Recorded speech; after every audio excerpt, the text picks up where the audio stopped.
Feeling blessed ang cast ng MMFF entry na Gomburza, lalo't historical ang gagampanan nilang roles. At si Stolen Life star Beauty Gonzales namang gaganap sa horror film na Kampon na challenge na makatrabaho ang mister na kanyang best friend. Makichika tayo kay Lars Santiago. Nanay, tatay, gusto kong tinapay. Nakaiilang horror films na.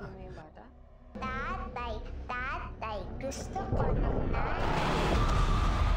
Pero not your ordinary horror story raw ang Metro Manila Film Fest entry na Kampon. Kaya malaking blessing kung ituring ni Stolen Life star Beauty Gonzales ang maging bahagi nito. It's very nakakatakot and kakaiba siya eh. Ang hirap gumawa ng horror and it's fun because you have to be very creative. Masaya magtakot na tao but you have to be sobrang creative kung paano gawin.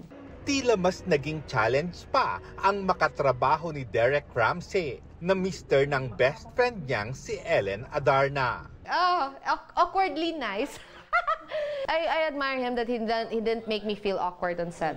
We're very professional and when we talk about it with Ellen, huwag kang magulat ko sa darating na panahon.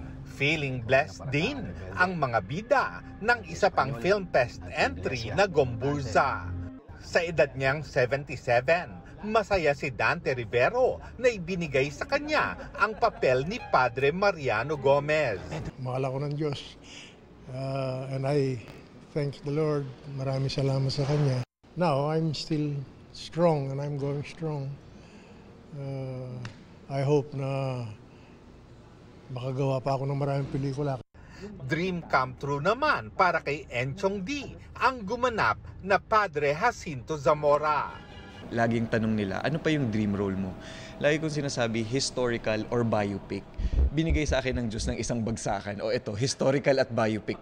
Surreal naman daw para kay Cedric Juan ang pagganap na Padre Jose Burgos na biggest acting breakdown niya sa big screen. When I read about it, October 2022, sabi ko sayang hindi ako pwede kasi I had to do a play. Tapos, buti na bigyan pa rin ako ng pagkakataon. Sobrang roller coaster ride na siya kasi nandiyan na siya. Kabilang sa dapat abangan at hindi rin nila malilimutang eksena ay ang nakakakilabot na pagpatay sa 3 pari sa pamamagitan ng garote. Hindi na kailangan turuan umakting. Yung bang nararamdaman nila yung sakit, yung hirap huminga. Lars Santiago, updated sa showbiz happenings. Para sa mas mahabang chikahan, visit and subscribe to GMA Integrated News on YouTube. At para sa mga kapuso natin abroad, samahan niyo kami sa GMA Pinoy TV at www.gmanews.tv.